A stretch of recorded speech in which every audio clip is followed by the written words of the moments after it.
Hi అండి. నమస్తే. Welcome back to my channel. మీ ప్రశాంతి శ్రీకాకుళం అమ్మాయి. ఈరోజు వీడియో వేసవి కాలంలో మాత్రమే మనకు దొరికే మామిడికాయతో కొత్త ఆవకాయని ఎలా పెట్టుకోవాలో చూపిస్తున్నాను. ఇది మా ఇంటి ఆవకాయ పచ్చడి అన్నమాట. ఈ వీడియో స్పెషాలిటీ ఏంటంటే ఈ కొలతలు కనుక మీకు తెలిస్తే ఎన్ని కేజీల పచ్చడైనా ఈజీగా సునాయాసంగా ఫస్ట్ టైం అయినా పర్ఫెక్ట్గా చేసుకోవచ్చు. ఇలా పచ్చడి చేస్తే ముక్క అనేది అసలు మెత్తబడదు. ఎన్ని రోజులైనా చక్కగా ఫ్రెష్గా ఉంటుంది అన్నమాట ఆవకాయ. ఇక్కడ నేను కేజీ కొలతలతో చెప్తున్నా అండి. ఇంకా అసలు ఆలస్యం చేయకుండా ఈ ఆంధ్ర ఆవకాయ పచ్చడి ఎలా పెట్టుకోవాలో చూద్దామా. మీరు తీసుకునే కాయలు పెద్ద సైజు కాకుండా చిన్న సైజు కాకుండా మీడియం సైజులో ఉన్న కాయలు తీసుకోండి. అప్పుడు ముక్కలు అనేవి కట్ చేసేటప్పుడు కరెక్ట్ గా వస్తాయి.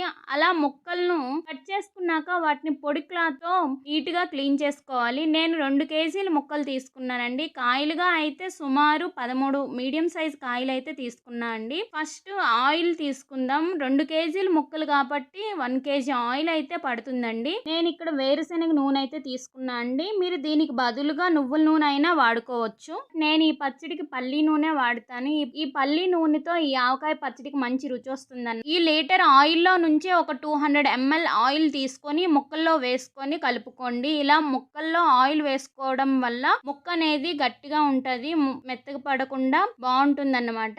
పచ్చడి ఎక్కువ రోజులు నిల్వ ఉండడానికి కూడా హెల్ప్ చేస్తుంది. ఇప్పుడు మనం కారం, ఉప్పు, ఆవపిండి అన్ని కలుపుకుందాము. 2 కేజీల ముక్కలకు కారం 300 గ్రామ్స్ నుండి 350 గ్రామ్స్ వరకు వేసుకోవచ్చు. నేనైతే 3 మ్యాంగో చిల్లీ పౌడర్ అయితే వాడుతున్నానండి. నెక్స్ట్ ఆవపిండి కారం ఎంత వేసుకుంటున్నామో అందులో సగం వేసుకోవాలన్నమాట. అంటే 100 గ్రామ్స్ టు 150 గ్రామ్స్ వరకు పడుతుంది. నెక్స్ట్ ఉప్పు అండి, కల్లుప్పు వేసుకుంటున్నాను. అదే క్రిస్టల్ సాల్ట్ 350 టు 400 గ్రామ్స్ కల్లుప్పు పడుతుంది. మనం వేసుకుంటే దాన్ని ఒకేసారి అడ్జస్ట్ కాకపోతే మళ్ళీ మనం కలుపుకోవచ్చు. ఇందులోనే ఒక టేబుల్ స్పూన్ జీరా పౌడర్, ఒక టేబుల్ స్పూన్ మెంతులు వేసుకోవాలండి. ఒక హాఫ్ టీ స్పూన్ మెంతు పౌడర్ కూడా వేసుకోవాలి. నెక్స్ట్ వెల్లుల్లి వేసుకోవాలండి. 100 టు 150 గ్రామ్స్ దాకా వెల్లుల్లి తోలు తీసేసి మొత్తం నీట్ గా చేసుకొని వేసుకోవాలండి. ఇలా అన్ని వేసుకున్నాక మనం ఆల్రెడీ ఫస్ట్ కొంచెం ఆయిల్ వేసుకుని 200 ml ఆయిల్ వేసుకున్నాం కదండి. మిగిలిన ఆయిల్ మొత్తం అందులో వేసుకొని అంతా వేసేసిన తర్వాత బాగా ముక్కలకి ఆ మిశ్రమం అంతా పట్టే వరకు బాగా కలుపుకోవాలండి. అంతా అయినాక ప్లాస్టిక్ డబ్బా కానీ సీసా కానీ హెటెట్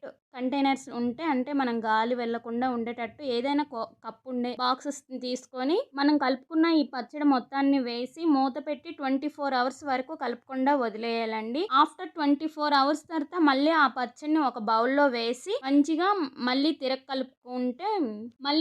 కలుపుకోవాలండి. కలుపుకున్న పచ్చడిని మళ్ళీ మనం అదే డబ్బాలో స్టోర్ చేసుకుంటే మనకు ఈజీగా 6 months టు 1 year వరకు మన ఆంధ్ర ఆవకాయ పచ్చడి ఈజీగా ఉంటుందండి. పాడయ్యే ఛాన్సెస్ అసలు ఉండవండి. మీకు ఈ వీడియో కానీ నచ్చితే please like, share, comment and subscribe to my channel.